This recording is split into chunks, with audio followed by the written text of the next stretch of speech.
Hello भैया बहन, good morning. आज हम नाइन्थ क्लास में अर्थशास्त्र में पहला लेसन पढ़ेंगे, पालमपुर गांव की कहानी। इस कहानी का उद्देश्य उत्पादन से संबंधित कुछ मूल विचारों से परिचय कराना है और ऐसा हम एक काल्पनिक गांव पालमपुर की कहानी के माध्यम से कर रहे हैं। पालमपुर में खेती मुख्य क्रिया है, जबकि अन्य कई क्रियाएं जैसे लघु स्तरीय विनिर्माण, डेयरी, परिवहन आदि सीमित स्तर पर की जाती है। इन उत्पादन क्रियाओं के लिए विभिन्न प्रकार के संसाधनों की आवश्यकता होती है, यथा प्राकृतिक संसाधन, मानव निर्मित वस्तुएं, मानव प्रयास, मुद्रा आदि। पालमपुर की कहानी में हमें विदित होगा कि गांव में इच्छित वस्तुओं और सेवाओं को उत्पादित करने के लिए विभिन्न संसाधन किस प्रकार समायोजित होते हैं। परिचय। पालमपुर आस पड़ोस के गांव और कस्बों से भलीभांति जुड़ा हुआ है। एक बड़ा गांव रायगंज पालमपुर से 3 किलोमीटर की दूरी पर है। प्रत्येक मौसम में यह सड़क गांव को रायगंज और उसके आगे निकटतम छोटे कस्बे शाहपुर से जोड़ती है। यह सड़क पर गुड़ और अन्य वस्तुओं से लदी हुई बैलगाड़ियों, भैंसा बग्घी से लेकर अन्य कई तरह के वाहन जैसे मोटरसाइकिल, जीप, ट्रैक्टर और ट्रक तक देखे जा सकते हैं। इस गांव में विभिन्न जातियों के लगभग 450 परिवार रहते हैं। पालमपुर गांव 450 परिवार का बना हुआ है। गांव में अधिकांश भूमि के स्वामी उच्च जाति के 80 परिवार हैं। उनके मकान, जिनमें से कुछ बहुत बड़े हैं, ईंट और सीमेंट के बने हुए हैं। अनुसूचित जाति दलित के लोगों की संख्या गांव की कुल जनसंख्या का 1/3 है और वे गांव के एक कोने में काफ़ी छोटे घरों में रहते हैं, जिनमें कुछ मिट्टी और फूस के बने। अधिकांश के घरों में बिजली है। खेतों में सभी नलकूप बिजली से ही चलते हैं और इसका उपयोग विभिन्न प्रकार के छोटे कार्यों के लिए भी किया जाता है। पालमपुर में 2 प्राथमिक विद्यालय और 1 हाई स्कूल है।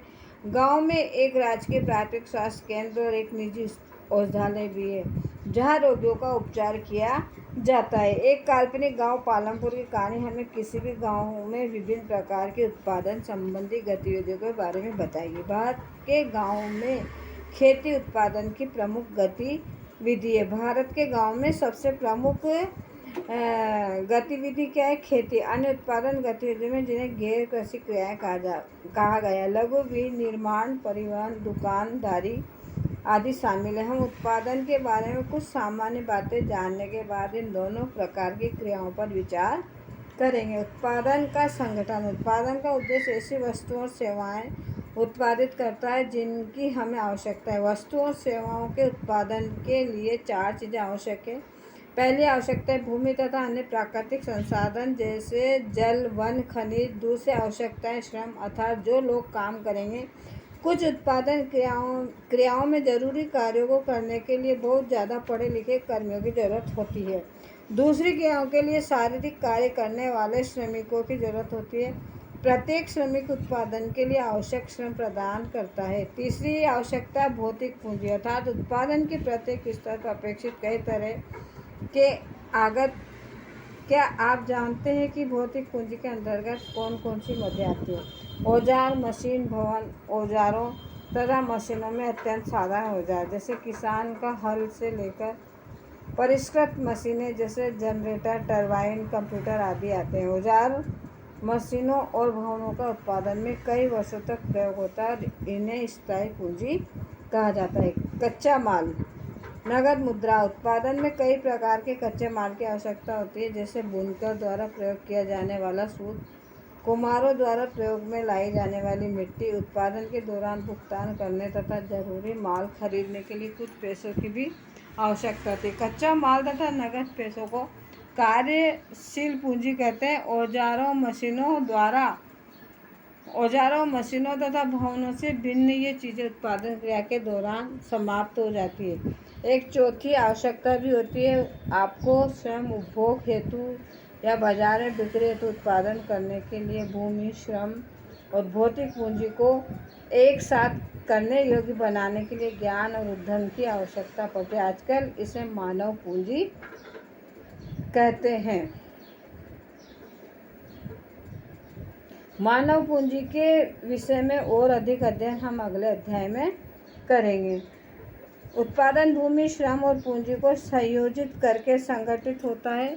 उत्पादन जो होता है वो भूमि, पूंजी और श्रम तीनों को संगठित करके होता है, जिन्हें उत्पादन के कारक कहा जाता है। पालमपुर को कहानी को पढ़ने के क्रम में हम उत्पादन के प्रथम 3 कारकों के बारे में और अधिक सीखेंगे। सुविधा के लिए इस अध्याय में हम भौतिक पूंजी को पूंजी कहेंगे। पालमपुर में खेती, भूमि स्थिर है।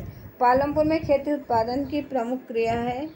काम करने वाली 75% लोग अपनी जीविका के लिए खेती पर निर्भर है। पालमपुर गांव में प्रमुख व्यवसाय खेती है। 75% लोग खेती पर निर्भर है।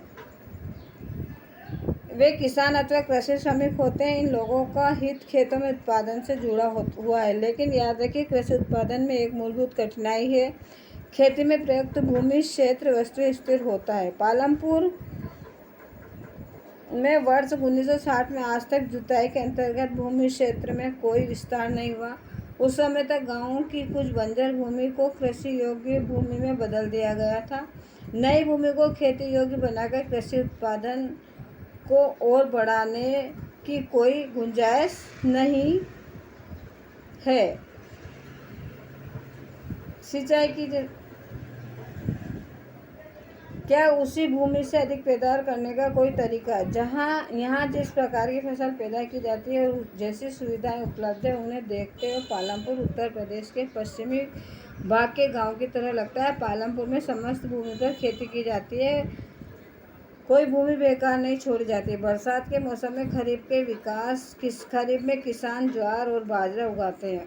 इन पौधों को पशुओं के चारे के लिए प्रयोग में लाया जाता है। इसके बाद अक्टूबर और दिसंबर के बीच आलू की खेती होती है। सर्दी के मौसम में रबी में खेतों में गेहूं उगाया जाता है। उत्पादित गेहूं में से परिवार के खाने के लिए रखकर शेष गेहूं किसान रायगंज की मंडी में बेच देते हैं। भूमि के एक भाग में गन्ने की खेती भी की जाती है, जिसकी वर्ष में एक बार कटाई होती है। गन्ना अपने कच्चे रूप से या गुड़ के रूप में शाहपुर के व्यापारियों को बेचा जाता है। पालमपुर में एक वर्ष में किसान 3 अलग अलग फसलें इसलिए पैदा कर पाते हैं क्योंकि वहाँ सिंचाई की सुविकसित व्यवस्था है। पालमपुर में बिजली जल्दी ही आ गई।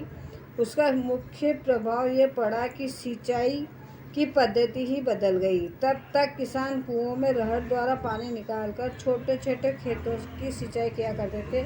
लोगों ने देखा कि बिजली से चलने वाले नलकूपों से ज़्यादा प्रभावकारी ढंग से अधिक क्षेत्र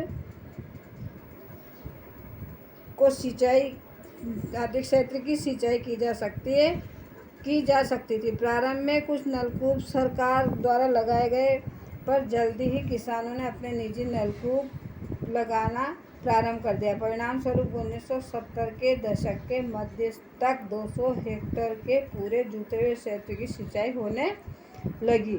एक वर्ष में किसी भी भूमि पर एक से ज़्यादा फसल पैदा करने को बहुविध फसल प्रणाली कहते हैं। यह भूमि के किसी एक टुकड़े में उपज बढ़ाने की सबसे सामान्य प्रणाली है। पालमपुर में सभी किसान कम से कम 2 मुख्य फसलें पैदा करते हैं। कई किसान पिछले 15-20 वर्षों से तीसरी फसल के रूप में आलू पैदा कर रहे हैं।